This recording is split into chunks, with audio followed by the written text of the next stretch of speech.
Mais Létis Apostolides a un vœu, récupérer sa maison. Il en a pourtant une de résidence, dans la partie grecque de la ville de Nicosie. Mais sa maison d'origine, elle est dans la partie nord de Chypre. Il a dû la quitter il y a 34 ans. En 2003, M. Apostolides a pu retourner voir sa maison au nord. Et là, surprise. Derrière sa maison, sur son propre terrain, s'élève une grande villa toute neuve. Elle appartient à des Britanniques. M. Apostolides entame alors une procédure judiciaire. Un tribunal de Nicosie lui donne raison et ordonne la destruction de la maison des Britanniques. Mais à Londres, une haute cour réplique en affirmant que le jugement de Nicosie n'est pas valide. Motif, aucun État européen ne reconnaît la partie nord de Chypre. M. Apostolides a donc saisi la Cour européenne de justice. Il va falloir que la Cour, si elle veut vraiment trouver une solution à la question chypriote, reconnaisse mon droit de revendiquer ma propriété. Sinon, ce sera un encouragement adressé à tous ceux qui veulent acheter sur place.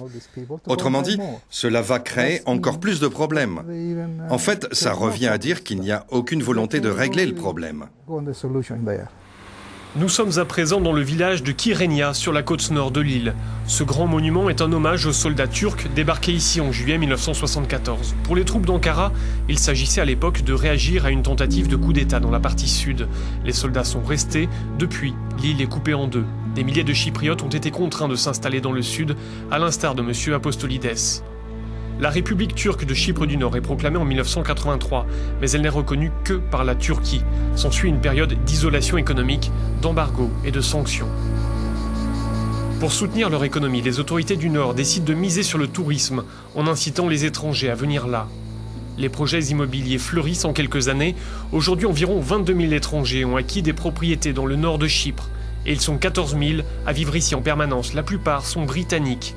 Naturellement, cette présence étrangère dope l'économie locale. Pour autant, le boom immobilier connaît des ratés.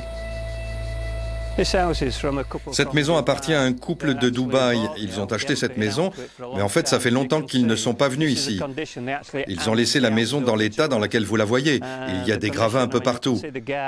Et la situation à l'intérieur est aussi mauvaise qu'à l'extérieur. Il y a 2 ans, Andy Hayton et sa femme ont acheté leur maison, moyennant 127 000 €. Mais quand ils sont arrivés sur place, ils ont trouvé à peu près ça. Un bâtiment sans eau, sans électricité, construit sur un terrain illégal. Pas possible de se retourner contre le promoteur immobilier, il a fait faillite. Alors c'est comme ça que les promoteurs proposent les maisons ? C'est comme ça généralement que les maisons sont vendues. Il y a des portes qui manquent, des fenêtres mal ajustées, des excréments par terre, du plâtre qui tombe des murs, sans oublier les crottes d'oiseaux et tout le reste. Quand on voit les maisons des environs, c'est joli, ça paraît super. C'est ça que les promoteurs immobiliers vous montrent et vous proposent. Mais ils se gardent bien de vous montrer la face cachée de l'affaire, nettement moins jolie. Voici la maison d'Andy. Les travaux, c'est lui qui les a fait avec sa femme. Ils ont dû payer tous les frais. Aujourd'hui, ils ressentent de l'amertume. Ils ont choisi de vivre et de travailler ici, mais ils sentent qu'on les considère encore comme des étrangers. Ils pensent que les règles ne sont pas les mêmes pour tous. Personne n'est venu pour nous aider, pour nous donner des conseils. À chaque fois qu'on est allé dans les locaux des agences immobilières, nos interlocuteurs esquivaient nos questions. On ne savait vraiment pas à qui nous adresser pour obtenir de l'aide. Beaucoup d'étrangers reconnaissent avoir été séduits par les tarifs très attractifs. Dans cette partie nord de Chypre, les prix des terrains sont environ 40% moins chers que dans la partie sud. Mais le risque est aussi plus élevé. En fait, le boom immobilier a commencé en 2004, après le plan des Nations Unies pour résoudre la crise chypriote. On évoquait alors une possible réunification. Les promoteurs en ont profité pour construire à tour de bras. Certains titres de propriété ont été délivrés à la va-vite. Tant pis si les terrains appartiennent à des Chypriotes grecs exilés au sud. Ali Osman Safa est un businessman. Il possède notamment une agence immobilière. Comme beaucoup de Chypriotes turcs, il tient à préciser que les dirigeants de la partie sud de l'île se sont appropriés des terres qui appartenaient à des Turcs. Une manière de justifier l'attribution des terrains aux Chypriotes turcs au nord. Libre à eux de les vendre ensuite à qui ils veulent. Pour tout ce qui concerne les titres de propriété, le gouvernement de Chypre du Nord apporte une garantie. Maintenant, en ce qui concerne les constructions, que le travail soit fait proprement ou non, que ce soit fait de manière légale ou non, ce sont des choses tout à fait différentes. Alors oui, malheureusement, il a pu y avoir des problèmes parfois. Depuis 4 ans, je plaide en faveur d'un assainissement dans l'immobilier pour écarter les brebis galeuses et de fait restaurer l'image du secteur. Une chose est sûre, en ce moment, la partie nord de Chypre veut soigner son image. Il faut dire que des négociations doivent reprendre à l'automne. Ces discussions pourraient aboutir à une réunification de l'île, une levée des sanctions et donc une ouverture accrue aux étrangers. Reste cette délicate question de la propriété foncière. Pour résoudre les plaintes des Chypriotes grecs, les autorités du Nord ont mis sur pied une commission chargée de la propriété foncière. Cette commission statue en première instance sur les cas litigieux. Si les plaignants veulent faire appel, c'est devant la Cour européenne des droits de l'homme. Eminer, qui est avocate, elle soutient le travail de cette commission. Actuellement, avec les lois sur la propriété dans la partie nord, n'importe quel chypriote ou étranger peut acheter une terre qui aurait appartenu à un chypriote grec avant 1974. Maintenant, il y a le système instauré par cette commission chargée de la propriété foncière.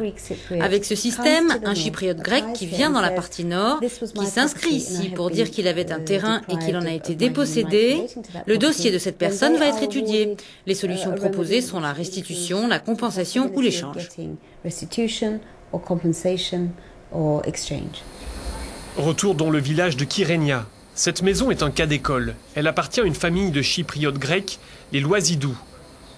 Mais la maison est occupée depuis des années par des émigrés turcs. Les Loisidou ont saisi la Cour européenne des droits de l'homme qui leur a donné raison au détriment de l'État turc. Titina Loisidou vit à Nicosie. Ces tableaux sont les seuls biens qu'elle a pu emporter en 1974. Elle devrait bientôt récupérer sa propriété familiale au nord. Elle reconnaît qu'elle a eu de la chance. Les promoteurs immobiliers n'ont pas mis en vente sa maison. Aujourd'hui, dit-elle, il faudrait un moratoire sur les propriétés dans le nord.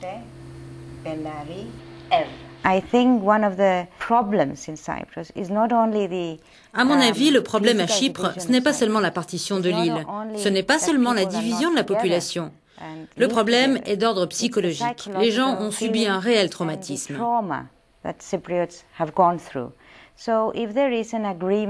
Aussi, ce serait une bonne chose de décider un moratoire jusqu'à ce qu'on trouve une solution pour Chypre.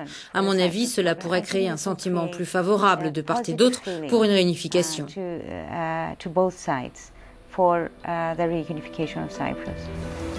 La division de Chypre est l'un des plus vieux conflits en Europe. Jusqu'à présent, toutes les tentatives de résolution ont échoué.